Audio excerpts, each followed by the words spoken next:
আসসালামু আলাইকুম। এটিএন বাংলা সংবাদে সবাইকে স্বাগত জানাচ্ছি তনুজা দাস। শুরুতেই জানিয়ে দেব বিআরবি কেবলস সংবাদ শিরোনাম। বনশ্রী ও মোহাম্মদপুরে দুর্ধর্ষ ছিনতাই ও ডাকাতি, কঠোর পদক্ষেপ নেওয়ার আশ্বাস স্বরাষ্ট্র উপদেষ্টার। ছিনতাই রোধে মাঠে নামছে পুলিশের ৩ ইউনিট।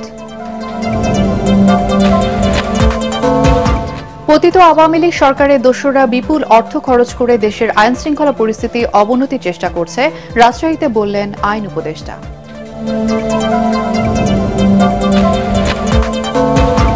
নির্বাচিত সরকার দায়িত্ব না নেওয়া পর্যন্ত অতিরিক্ত বল প্রয়োগ না করে সেনা সদস্যদের ধৈর্যের সাথে দায়িত্ব পালনের নির্দেশ সেনাবাহিনী প্রধানের।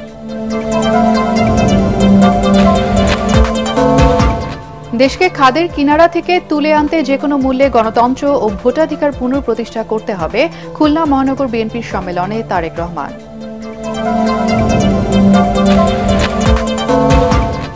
এবং সাবেক আইজিপি মামুন সহ ১০৩ পুলিশ কর্মকর্তার বিপিএম এবং পিপিএম পদক প্রত্যাহার, সাবেক যুগ্ম কমিশনার বিপ্লব কুমার ও মেহেদী হাসান বরখাস্ত।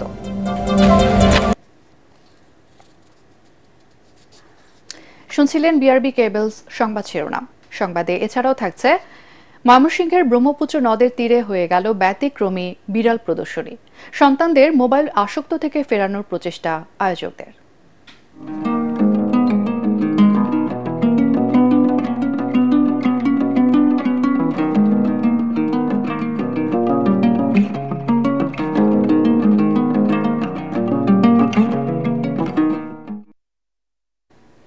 এবার বিস্তারিত।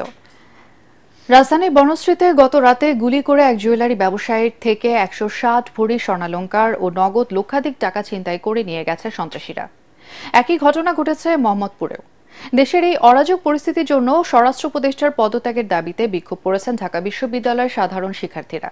তবে আজ থেকে আইনশৃঙ্খলা পরিস্থিতির উন্নতি হবে বলে আশ্বাস দিয়েছেন স্বরাষ্ট্র উপদেষ্টা জাহাঙ্গীর আলম চৌধুরী। মধ্যরাতে বারিধারায় ডিওএইচএস এর নিজ বাসায় জরুরি সংবাদ সম্মেলনে তিনি বলেন, আওয়ামী দোসররা টাকা খরচ করে দেশকে অস্থিতিশীল করছে। আরো জানাচ্ছেন খায়রুল ইসলাম। রাজধানীর বনশ্রী ডি ব্লকের ৭ নম্বর রোডে হঠাৎ এক ব্যক্তিকে ঘিরে ধরেন মোটরসাইকেলে করে আসা দুর্বৃত্তরা। গুলি করে ও কুপিয়ে তার কাছ থেকে ছিনিয়ে নিয়ে যায় সবকিছু। আহত ব্যক্তির নাম আনোয়ার হোসেন। পেশায় তিনি একজন জুয়েলারি ব্যবসায়ী। স্বজনরা বলেন, বনশ্রীর নিজ ব্যবসা প্রতিষ্ঠান বন্ধ করে বাসার নিচে আসলেই ছিনতাইয়ের ঘটনা ঘটে।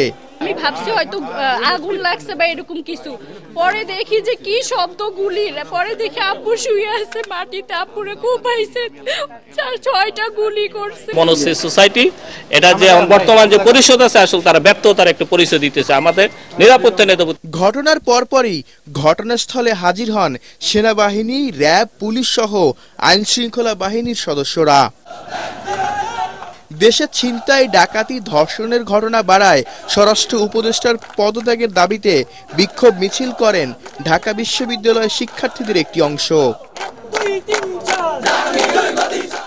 বিক্ষোভ সমাবেশ চলতে থাকা অবস্থাতেই গভীর রাতে চলমান অবস্থা নিয়ে সংবাদ সম্মেলন করেন স্বরাষ্ট্র উপদেষ্টা। আশ্বাস দেন, সোমবার থেকে আইন শৃঙ্খলা পরিস্থিতির উন্নতি দেখবে সাধারণ মানুষ। এই আওয়ামী দোসরদের আমরা কোনো অবস্থায় ছাড় দিব না। তাদের কাছে প্রচুর টাকা আছে, এই টাকা তারা বিভিন্ন জনের মধ্যে বিভিন্নভাবে ছড়াচ্ছে এবং দেশে একটা অস্থিতিশীল পরিস্থিতি চেষ্টা করতেছে, কিন্তু তারা কোনো অবস্থায় সাকসেস হবে না।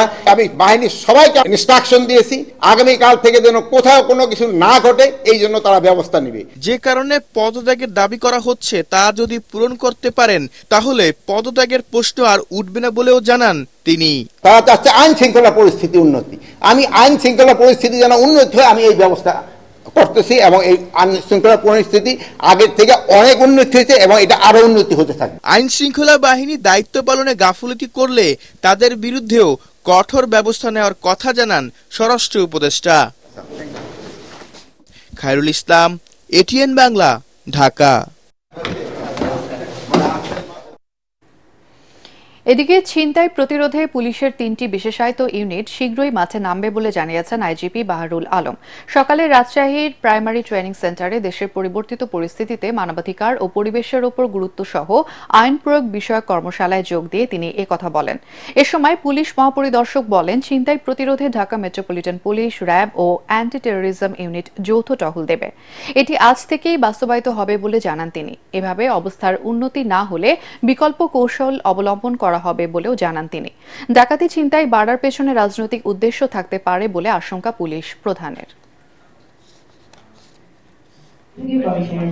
আমরা বিশেষ একটা ব্যবস্থা নেওয়ার জন্য সিদ্ধান্ত নিয়েছি। Rapid action battalion, anti terrorism unit এবং ঢাকা মেট্রোপলিটন পুলিশ 3 অর্গানাইজেশন মিলে তারা একটা ইন্টেন্সিভ পেট্রোল প্রোগ্রাম নিয়েছে। আজকের থেকে এটা বাস্তবায়িত হবে আশা করি। আমরা দেখি এইভাবে উন্নতি হয় কিনা, না হয় আমাদের অন্য স্ট্র্যাটেজি নিতে হবে। বিপ্লবোত্তর পরিস্থিতিতে শাসন কাজ পরিচালনা করা সহজ নয় বলে মন্তব্য করেছেন আইন উপদেষ্টা ডক্টর আসিফ নজরুল। সকালে রাজশাহীতে দেশের পরিবর্তিত পরিস্থিতিতে মানবাধিকার ও পরিবেশের উপর গুরুত্ব সহ আইন প্রয়োগ বিষয়ক কর্মশালায় তিনি একথা বলেন। দেশ পরিচালনায় কিছু ক্ষেত্রে ব্যর্থতার কথা স্বীকার করে উপদেষ্টা বলেন, চলমান পরিস্থিতির উত্তরণে সরকারের আন্তরিকতার কোনো ঘাটতি নেই। ফ্যাসিবাদে দোসররা কোটি কোটি টাকা খরচ করে দেশের আইন শৃঙ্খলা পরিস্থিতির অবনতি ঘটানোর চেষ্টা করছে বলে অভিযোগ করেন আসিফ নজরুল। আমাদের ব্যর্থতা আছে, এটা অস্বীকার করার কোনো রকম উপায় নাই, কিন্তু আপনাদেরকে একটা জিনিস বলতে চাই, আমাদের এই ব্যর্থতা উত্তরণের জন্য প্রচন্ড তাড়না এবং চেষ্টা করছি আমরা। আপনারা জানেন যে এরকম একটা বিপ্লবোত্তর পরিস্থিতিতে পৃথিবীর কোনো দেশেই শাসন কার্য চালানো খুব সহজ ব্যাপার না। যারা পতিত ফ্যাসিস্ট শক্তি আছে, এরা তো আপনার কিছু লোক পালিয়েছে, মেজরিটি তো দেশে থেকে গেছে, এবং তাদের হাতে হাজার হাজার কোটি টাকা। এগুলি তো বানানো কথা না, আপনারা জানেন। টাকা থাকলে এবং বদমতলব থাকলে অনেক আইন শৃঙ্খলা পরিস্থিতি নষ্ট করার মতো অনেক কিছু করা যায়। তাদের একটা রোল থাকতে পারে। দেশে নির্বাচিত সরকার না আসা পর্যন্ত শান্তি শৃঙ্খলা রক্ষায় সেনা সদস্যদের ধৈর্যের সাথে দায়িত্ব পালনের নির্দেশ দিয়েছেন বাহিনী প্রধান জেনারেল ওয়াকারুজ্জামান। দুপুরে সাভার সেনানিবাসে ফায়ারিং প্রতিযোগিতায় বিজয়ীদের মাঝে পুরস্কার বিতরণী অনুষ্ঠানে তিনি একথা জানান। দায়িত্ব পালনে উচ্ছৃঙ্খল এবং বল প্রয়োগ না করতেও সেনা সদস্যদের প্রতি আহ্বান জানান সেনাপ্রধান। দেশের শান্তি শৃঙ্খলা রক্ষায় সেনাবাহিনী সবসময় তৎপর রয়েছে বলেও জানান জেনারেল ওয়াকারুজ্জামান। নবম পদাতিক ডিভিশনের জিওসি মেজর জেনারেল মঈন খান সহ সেনাবাহিনীর ঊর্ধ্বতন কর্মকর্তারা অনুষ্ঠানে উপস্থিত ছিলেন। দেশ এবং জাতির জন্য আমাদের কাজ করে যেতে হবে। যতদিন না আমরা একটা নির্বাচিত সরকার পেয়ে যাই এবং দেশ একটা শান্তি শৃঙ্খলার মধ্যে আসে, আমাদের এই কাজটা করে যেতে হবে। ততদিন পর্যন্ত ধৈর্যের সাথে এই কাজটা করে যেতে হবে। ডেভেলপমেন্ট থাকার সময় এই উচ্ছৃঙ্খল কাজগুলো করা যাবে না, এদিকে আমাদের নজর রাখতে হবে। কোনো ধরনের উচ্ছৃঙ্খল কাজ যেন না হয়, বল প্রয়োগ করা যাবে না। মাঝে মাঝে এই কাজগুলো করতে যেয়ে কিছু বল প্রয়োগ হয়ে যায়, সেগুলো যথাসম্ভব বল প্রয়োগ করতে গেলেও অত্যন্ত একেবারে প্রপোর্শনেট যেন হয়, এবং যত কম বল প্রয়োগের মাধ্যমে কাজগুলো করা যায় ততই ভালো। জুলাই অভ্যুত্থানে শুধু শাসকের পরিবর্তন হয়েছে, কিন্তু শাসন বা বিচার ব্যবস্থা সহ ফ্যাসিবাদের কিছুই পরিবর্তন হয়নি বলে মন্তব্য করেছেন জামাতের সেক্রেটারি জেনারেল অধ্যাপক মিয়া গোলাম পরওয়ার। জাতীয় প্রেস ক্লাবে এক সেমিনারে তিনি বলেন, নতুন বাংলাদেশ গড়তে আরও একটি বিপ্লব প্রয়োজন। ডক্টর ইউনূসকে ভুল বুঝিয়ে বাংলাদেশকে আবারও দাসত্বের রাষ্ট্রে পরিণত করার ষড়যন্ত্র সফল হতে দেয়া হবে না বলেও জানান তিনি। জামাতের সেক্রেটারি বলেন, বিদেশে বন্ধু থাকবে, কোনো প্রভু নয়। জামাত ক্ষমতায় গেলে জনগণের শাসক নয়, সেবক হবে। তাই নতুন বাংলাদেশ গড়তে দেশবাসীকে তাদের পাশে থাকার আহ্বান জানান গোলাম পরওয়ার। বিপ্লব হয়ে পারল না 6 মাস 6.5 মাস গণঅভ্যুত্থানের পরে। এখনই কারা এই আন্দোলনের মাস্টার মাইন্ড ছিল, এর কৃতিত্ব এখন হাইজ্যাক করা শুরু হয়েছে। যেসব দলের বড় নেতারা বলে যে না আমরা এই আন্দোলনে ছিলাম না, ভিডিওতে আছে, এই আন্দোলন তার ছাত্ররা বলে আমরাই মাস্টার মাইন্ড। কি বলবেন কি? আমি তো মনে করি মাস্টার মাইন্ড কারা, শহীদি কাফেলা ইসলামী ছাত্র শিবিরের কেন্দ্রীয় সভাপতি সেটা ঠিক কথাই বলেছে এই আন্দোলনের সব শহীদরা এবং গাজীরাই হচ্ছে এই আন্দোলনের মাস্টার মাইন্ড।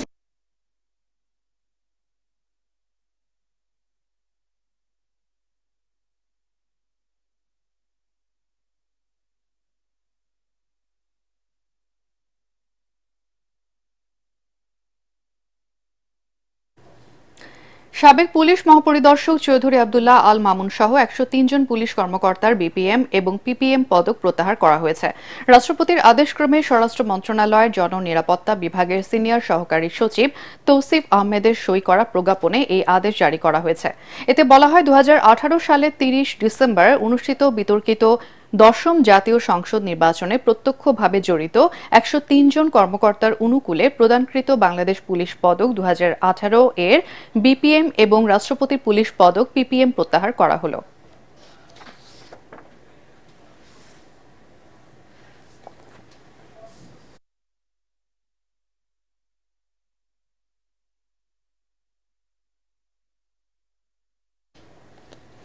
ঢাকা মহানগর গোয়েন্দা পুলিশের সাবেক যুগ্ম পুলিশ কমিশনার বিপ্লব কুমার সরকার এবং ডিএমপি ট্রাফিকের যুগ্ম পুলিশ কমিশনার এস.এম. মেহেদী হাসানকে সরকারি চাকরি থেকে সাময়িক বরখাস্ত করা হয়েছে। স্বরাষ্ট্র মন্ত্রণালয়ের জননিরাপত্তা বিভাগের পৃথক প্রজ্ঞাপনে এই আদেশ জারি করা হয়। সিনিয়র সচিব নাসিমুল গনি স্বাক্ষরিত প্রজ্ঞাপনে বলা হয়, গত বছরের 6 আগস্ট থেকে বিনা অনুমতিতে কর্মস্থলে অনুপস্থিত রয়েছেন তারা। এ কারণে সরকারি কর্মচারী বিধিমালা অনুযায়ী তাদের সাময়িক বরখাস্ত করা হলো। সাময়িক বরখাস্তকালীন বিপ্লব কুমার সরকার বরিশাল রেঞ্জ ডিআইজির কার্যালয় এবং এস.এম. মেহেদী হাসানকে সিলেট রেঞ্জ ডিআইজি কার্যালয়ে সংযুক্ত থাকবেন।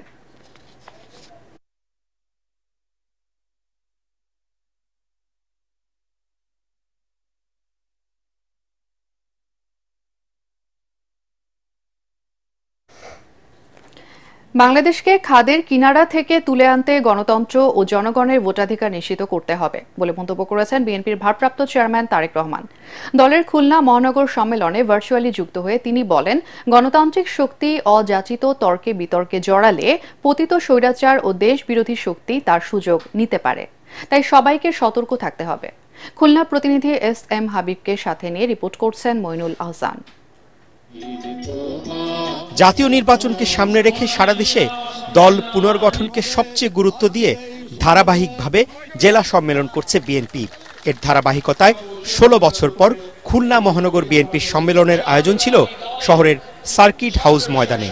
স্থানীয় ও কেন্দ্রীয় নেতাদের বক্তব্যের পর লন্ডন থেকে ভার্চুয়ালি যুক্ত হয়ে বিএনপির ভারপ্রাপ্ত চেয়ারম্যান তারেক রহমান বলেন, দুর্নীতি লুটপাটের মাধ্যমে দেশ ধ্বংস করে দিয়ে পালিয়েছে স্বৈরশাসক শেখ হাসিনা। দেশনেত্রী খালেদা জিয়া একটি কথা বলেছিলেন যে এই স্বৈরাচার ধ্বংস করে দিয়ে দেশ থেকে পালিয়ে যাবে।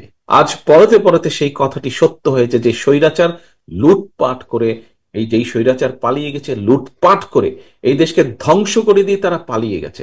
তারেক রহমান সবাইকে সতর্ক করে দিয়ে বলেন, সংস্কার ইস্যুতে অযথা বিতর্কে জড়ালে পরাজিত শক্তি এর সুযোগ নিয়ে দেশে বিশৃঙ্খলা সৃষ্টি করবে। এটি রাজনীতির একটি অংশ, বিভিন্ন বিষয়ে আলোচনা হবে, তর্ক হবে, বিতর্ক হবে।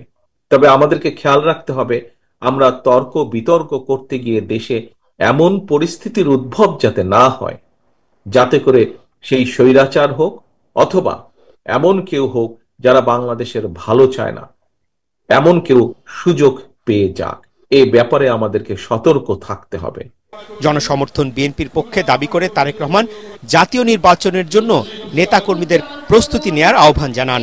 অধিকাংশ মানুষ এখন পর্যন্ত মনে করে যে দেশে যদি একটি সঠিক নির্বাচন হয়, সুষ্ঠু নির্বাচন হয়, ইনশাল্লাহ আল্লাহর রহমতে বিএনপি সরকার পরিচালনার দায়িত্ব পাবে।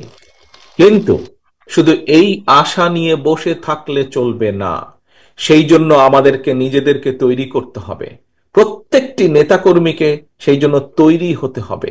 অনুষ্ঠানে শেখ হাসিনা বিরোধী আন্দোলনে গুম, খুন সহ নির্যাতনের শিকার নেতাকর্মীদের পরিবারকে আর্থিক উপহার তুলে দেয়া হয়। মইনুল আহসান, এটিএন বাংলা। বাণিজ্য উপদেষ্টা শেখ বশির উদ্দিন বলেছেন, বিগত সরকারের আমলে অপ্রয়োজনীয় প্রকল্প ও অর্থ পাচারের মাধ্যমে অর্থনীতিকে পঙ্গু করা হয়েছে। বিএনপি ক্ষমতায় গেলে ব্যবসা বাণিজ্যে আমলাতান্ত্রিক জটিলতা কাটিয়ে প্রাতিষ্ঠানিক সক্ষমতা বাড়ানো হবে বলে জানিয়েছেন দলটির স্থায়ী কমিটির সদস্য আমির খসরু মাহমুদ চৌধুরী। রাজধানীর মহাখালী ব্র্যাক সেন্টারে সিপিডি আয়োজিত সুষম এবং টেকসই উন্নয়নের জন্য অর্থনীতির পুনর্কৌশল নির্ধারণ বিষয়ক সেমিনারে তারা এসব কথা বলেন। এ সময় দেশে বিনিয়োগ বাড়ানো এবং রপ্তানিতে বৈচিত্র্য অর্জনে কৌশলগত নীতি পুনর্বিন্যাস নিয়ে আলোচনা করেন বক্তারা। তারা বলেন, রপ্তানি ও রেমিটেন্স বাড়াতে না পারলে সামষ্টিক অর্থনীতির সংকট কাটিয়ে ওঠা যাবে না।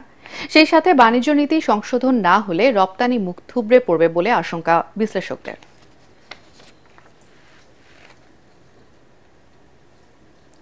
বিগত আওয়ামী লীগ সরকারের সময় বন্ধ করে দেয়া দেশের অন্যতম জনপ্রিয় বেসরকারি স্যাটেলাইট টেলিভিশন চ্যানেল 1 এর সম্প্রচারে আর কোনো বাধা নেই। চ্যানেলটির সম্প্রচার বন্ধে বিটিআরসি সিদ্ধান্ত স্থগিত করেছেন আপিল বিভাগ। এ সংক্রান্ত বিষয়ে দায়ের করা আপিল আবেদনের ওপর শুনানি শেষে সুপ্রিম কোর্টের জ্যেষ্ঠ বিচারপতি মোহাম্মদ আশফাকুল ইসলামের নেতৃত্বাধীন আপিল বিভাগের পূর্ণাঙ্গ বেঞ্চ এই আদেশ দিয়েছেন। আদালতে চ্যানেল 1 এর ব্যবস্থাপনা পরিচালক গিয়াসউদ্দিন আল মামুনের পক্ষে ছিলেন ব্যারিস্টার রুহুল কুদ্দুস কাজল, অ্যাডভোকেট পলাশ চন্দ্র রায় এবং ব্যারিস্টার মারুফ। আইনজীবীরা জানান, চ্যানেল 1 এর বিষয়ে আপিল আবেদন পূর্ণাঙ্গ বেঞ্চে শুনানি হয়েছে। চ্যানেলের পক্ষে করা আবেদন গ্রহণ করেছে আপিল বিভাগ। ফলে চ্যানেলটির সম্প্রচারে আর কোনো বাধা নেই। আওয়ামী লীগ সরকার ক্ষমতায় আসার পর 2010 সালের 27 এপ্রিল প্রতিষ্ঠানটির সম্প্রচার বন্ধ করে দেয়। বিটিআরসি ফ্রিকোয়েন্সি বরাদ্দ বন্ধের পর চ্যানেলটির কর্তৃপক্ষ এই বিষয়ে হাইকোর্টে আবেদন করেন, কিন্তু আবেদনটি খারিজ হয়ে যায়। আজকে সুপ্রিম কোর্টের আপিল বিভাগের পূর্ণাঙ্গ বেঞ্চ বাংলাদেশের অত্যন্ত জনপ্রিয় টেলিভিশন চ্যানেল, যেটা 2010 সালের 27 এপ্রিল সন্ধ্যা 6টার পরে আচমকা তৎকালীন সরকার বন্ধ করে দেয়, সেই বন্ধের আদেশটা মূলত আজকে স্থগিতাদেশ দিয়েছেন। অর্থাৎ এই আপিল বিভাগের আজকের আদেশের পরে চ্যানেল 1 এর সম্প্রচারে আসতে আর কোনো বাধা থাকলো না।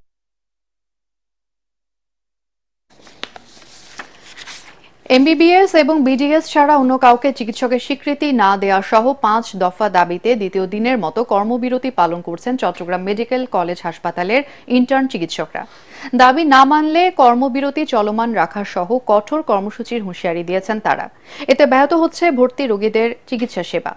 তবে আন্দোলনের আওতা মুক্ত রয়েছে জরুরি বিভাগ, অপারেশন সেবা এবং বহির্বিভাগ।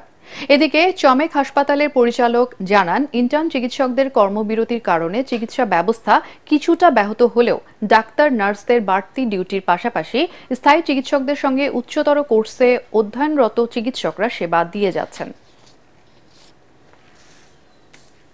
আন্দোলনে ছাত্ররা অংশগ্রহণ করে গতকাল থেকে ওরা ক্লাস বর্জন করেছে, তো সেটারই ধারাবাহিকভাবে আজকে ওরা ক্লাস বর্জন করেছে। ওরা গতকাল আমার কাছে একটা স্মারকলিপি দিয়েছে, সেই স্মারকলিপিটা আমরা উদ্বোধন কর্তৃপক্ষের বরাবরে পাঠিয়ে দিয়েছি। আমার হাসপাতাল আছে পোস্ট গ্রাজুয়েট স্টুডেন্ট যারা রেসিডেন্টস, এমডি, এমএস, এফসিপিএস আছে প্রায় 350। এছাড়া আমাদের এখানে কনসালটেন্ট আছে, আইএমও আছে, সিএ, রেজিস্ট্রার, তারপর হচ্ছে প্রফেসর থেকে শুরু করে সবাইকে ইনস্ট্রাকশন দেওয়া আছে তারা যেন ওয়ার্ডে হাজির থাকে, শিফটিং ডিউটি করে, কোনো ওয়ার্ড যেন ফাঁকা না থাকে। বিশ্ববিদ্যালয়ের নাম পরিবর্তন করে বাংলাদেশ ডিজিটাল ইউনিভার্সিটি নামকরণের দাবিতে গাজীপুরের রেললাইন অবরোধ করে রেখেছেন শিক্ষার্থীরা। এতে উত্তরবঙ্গের সঙ্গে ঢাকার রেল যোগাযোগ সাময়িক বন্ধ রয়েছে। সকাল 9:20 দিকে কালিয়াকৈরে উপজেলার হাইটেক স্টেশনের সামনে রেললাইন অবরোধ করেন তারা। শিক্ষার্থীরা জানান, বঙ্গবন্ধু ডিজিটাল ইউনিভার্সিটির নাম পরিবর্তন করে গাজীপুর ডিজিটাল ইউনিভার্সিটি নামকরণ করে গেজেট প্রকাশ করা হয়েছে, তবে তাদের এই নাম পছন্দ হয়নি। তাদের দাবি, বিশ্ববিদ্যালয়ের নাম পরিবর্তন করে বাংলাদেশ ডিজিটাল ইউনিভার্সিটি রাখতে হবে। এর আগে আরও 2 দিন বিশ্ববিদ্যালয়ের নাম পরিবর্তনের দাবিতে বিক্ষোভ ও মানববন্ধন করেন শিক্ষার্থীরা।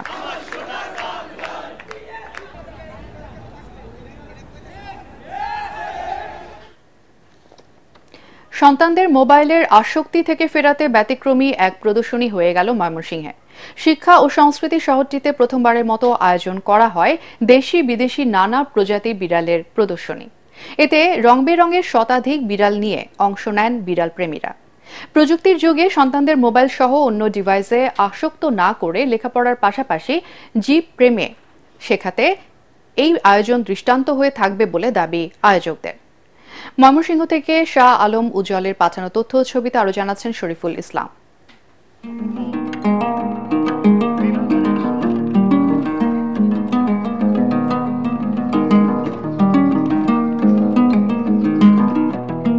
খাদ্যশস্য, গৃহস্থালী সামগ্রী কিংবা অফিস আদালত ও ব্যবসা প্রতিষ্ঠানের পণ্য সামগ্রী সুরক্ষায় ইঁদুর ও কীটপতঙ্গ ধরে সাহায্য করে বিড়াল। আবার শৌখিনভাবে বিড়াল পোষে অনেকে। গত 5 বছরে দেশে বিড়াল প্রেমিকের সংখ্যাও বেড়েছে 5 গুণ।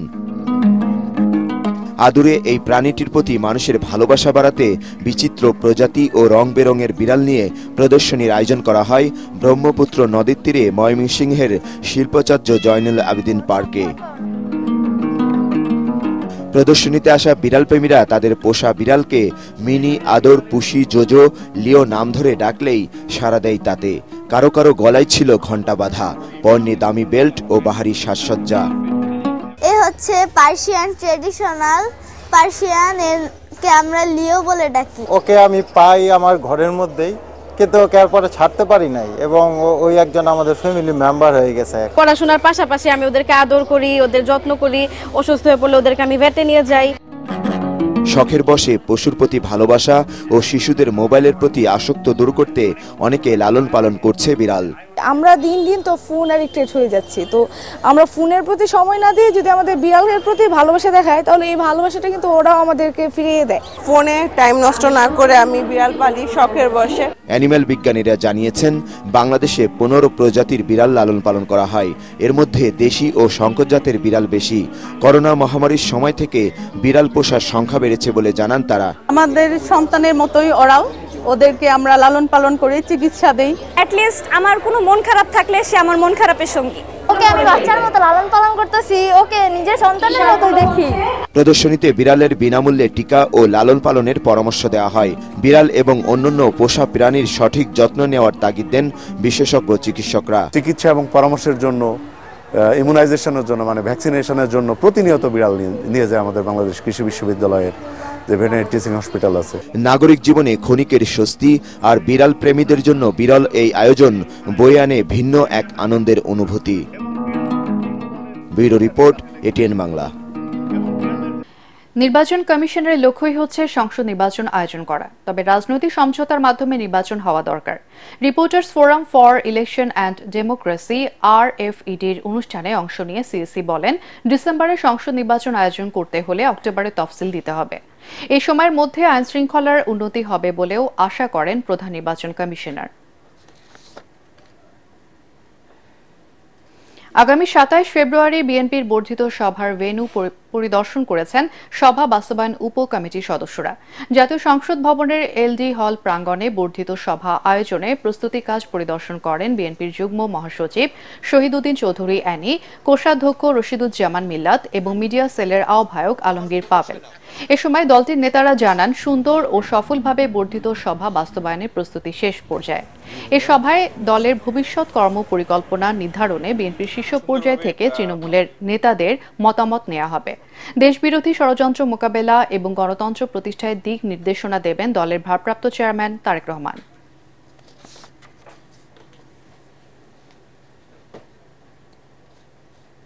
গুমের শিকার 1685 জনের কেউ আর জীবিত নেই দাবি করে এসব পরিবারকে সরকারিভাবে পুনর্বাসন এবং আর্থিক ক্ষতিপূরণ দেওয়ার দাবি জানিয়েছে ভুক্তভোগী পরিবারের সদস্যদের সংগঠন বাংলাদেশ গুম পরিবার।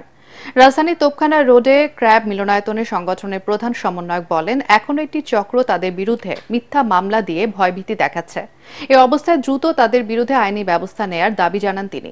এ সময় 8 দফা দাবি একটি স্মারকলিপি প্রধান উপদেষ্টার বরাবর জমা দেওয়া হবে বলেও জানান সংগঠনটির প্রধান সমন্বয়ক। এখন কি চলতেছে দেশে, সবচেয়ে চমৎকার বিষয়, পদ পদবি নিয়ে কে চেয়ারে বসবে, কে এমপি হবে, কে মন্ত্রী হবে, কে ক্ষমতায় আসবে। আমাদের যে 1600 পরিবার ভিকটিম, যারা আপনারা জানেন 1685 জন, একটা পরিবারও কেউ খোঁজ খবরও নেয় নাই, কোনো উপদেষ্টা কোনোদিন যায় নাই, দেখাও করে নাই, কথাই বলেন। এবার আল আরাফা ইসলামী ব্যাংক অর্থ সংবাদ।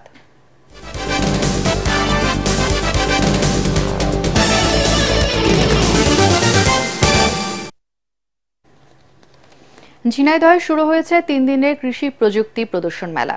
সকালে সদর উপজেলা পরিষদ চত্বরে কৃষি বিভাগের আয়োজনে মেলা উদ্বোধন করেন জেলা প্রশাসক মোহাম্মদ আব্দুল আওয়াল। জেলা কৃষি সম্প্রসারণ অধিদপ্তরের উপপরিচালক ষষ্ঠী চন্দ্র রায় এবং সদর উপজেলা কৃষি কর্মকর্তা নূরে নবী সহ অন্যরা উপস্থিত ছিলেন। কৃষি বিভাগ জানায়, কৃষিতে প্রযুক্তি ব্যবহার বৃদ্ধি ও প্রযুক্তি সম্পর্কে কৃষকদের অবহিত করতে এই মেলার আয়োজন। মেলায় কৃষি উদ্যোক্তা এবং কৃষি অফিসের 18টি স্টল রয়েছে। এবার আন্তর্জাতিক সংবাদ।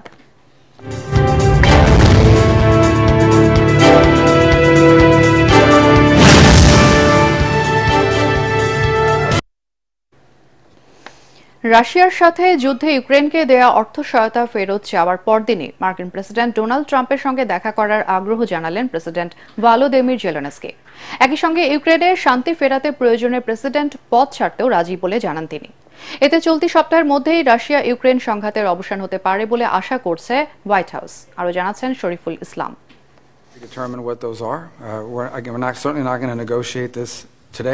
রাশিয়া ইউক্রেন যুদ্ধবন্ধে মস্কোর সাথে শান্তি আলোচনা শুরুর পর থেকেই মার্কিন প্রেসিডেন্ট ডোনাল্ড ট্রাম্পের সঙ্গে প্রকাশ্যে বিরোধ দেখা দেয় প্রেসিডেন্ট জেলেনস্কির। বেঁকে বসেন দুজনই। ট্রাম্প জেলেনস্কিকে স্বৈরাচার এবং যুদ্ধে ইউক্রেনকে দেয়া আমেরিকার অর্থ সহায়তা ফেরত চাওয়ায় হঠাৎ সুর বদলেছেন ইউক্রেনের প্রেসিডেন্ট। রোববার কিয়েভে তড়িঘড়ি করে ডাকেন সংবাদ সম্মেলন, আর সেখানেই ট্রাম্পের কাছে মাথা নত করেন জেলেনস্কি। রাশিয়া ইউক্রেন যুদ্ধবন্ধে মার্কিন প্রেসিডেন্টকে শুধু মধ্যস্থতাকারী নয়, কিয়েভের অংশীদার হিসেবে পাশে চান তিনি। আমি আসলে যুক্তরাষ্ট্রকে মধ্যস্থতাকারীর চেয়ে বেশি কিছু মনে করি। সবসময় ওয়াশিংটনকে ইউক্রেনের অংশীদার মনে করি। তবে ট্রাম্প ও পুতিনের মধ্যে যে কোনো বৈঠকের আগে আমার সাথে মার্কিন প্রেসিডেন্টের আলোচনা হওয়া জরুরি। শিগগিরই আমি তার সাথে সাক্ষাৎ করব। মার্কিন প্রেসিডেন্ট ডোনাল্ড ট্রাম্প তাকে স্বৈরশাসক বলায় নিজেকে বৈধ প্রেসিডেন্ট বলেও দাবি করেন জেলেনস্কি। ট্রাম্প প্রশংসা হিসেবে যেসব শব্দ ব্যবহার করেছেন আমি সেগুলোর বিষয়ে কিছু বলবো না। একজন স্বৈরশাসকই কেবল স্বৈরশাসক শব্দের ব্যবহারে বিরক্তি বোধ করবেন, আমি নই। আমি নির্বাচিত বৈধ প্রেসিডেন্ট। স্থায়ী শান্তি কিংবা সামরিক জোট ন্যাটোতে যোগদানের জন্য দরকার হলে প্রেসিডেন্ট পদ ছেড়ে দেবেন বলেও জানান 47 বছর বয়সী এই ইউক্রেন নেতা। Very important because they have to be at the table. To my mind, I mean Europe. ইউক্রেনের প্রেসিডেন্টের এমন নমনীয়তায় চলতি সপ্তাহের মধ্যেই রাশিয়া ইউক্রেন সংঘাতের অবসান হতে পারে বলে ইঙ্গিত পাওয়া গেছে হোয়াইট হাউসের এক বিবৃতিতে। অন্যদিকে যুদ্ধ শুরু 3 বছর পূর্ণ হওয়ার ঠিক আগে রোববার রাতেই ইউক্রেনে 2.5 শতাধিক ড্রোন দিয়ে হামলা চালিয়েছে রাশিয়া। ইউক্রেনে আগ্রাসন শুরুর পর একদিনে এটি সর্বোচ্চ ড্রোন হামলার ঘটনা। শরীফুল ইসলাম, এটিএন বাংলা। এবারে পাটেক্স খেলার খবর।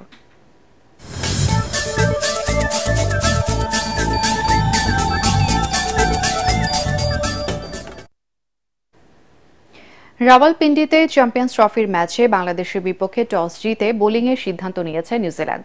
সেমিফাইনালের সম্ভাবনা টিকিয়ে রাখার ম্যাচে জয়ের বিকল্প নেই টাইগারদের সামনে। এর আগের প্রথম খেলায় কিউইরা হারিয়েছে পাকিস্তানকে, আর বাংলাদেশ পরাজিত হয়েছে ভারতের কাছে। ম্যাচ পূর্ববর্তী সংবাদ সম্মেলনে দুই দলের খেলোয়াড় এবং কোচ জানান এই উইকেটে বড় রান ছাড়া বিকল্প নেই। দু দলের সবশেষ সাক্ষাতে নেপিয়ারে জয় নিয়ে মাঠ ছেড়েছিল টাইগাররা। শেষ করার আগে বিআরবি কেবলস সংবাদ শিরোনাম আরও একবার। বনশ্রী ও মোহাম্মদপুরে দুধর্ষ ছিনতাই ও ডাকাতি, কঠোর পদক্ষেপ নেওয়ার আশ্বাস স্বরাষ্ট্র উপদেষ্টার। ছিনতাই রোধে মাঠে নামছে পুলিশের 3 ইউনিট। পতিত আওয়ামী লীগ সরকারের দোসররা বিপুল অর্থ খরচ করে দেশের আইন শৃঙ্খলা পরিস্থিতির অবনতি চেষ্টা করছে, রাজশাহীতে বললেন আইন উপদেষ্টা।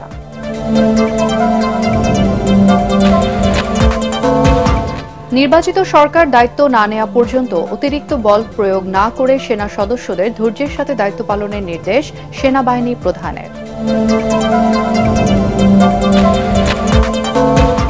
দেশকে খাদের কিনারা থেকে তুলে আনতে যেকোনো মূল্যে গণতন্ত্র ও ভোটাধিকার পুনঃপ্রতিষ্ঠা করতে হবে, খুলনা মহানগর বিএনপির সম্মেলনে তারেক রহমান।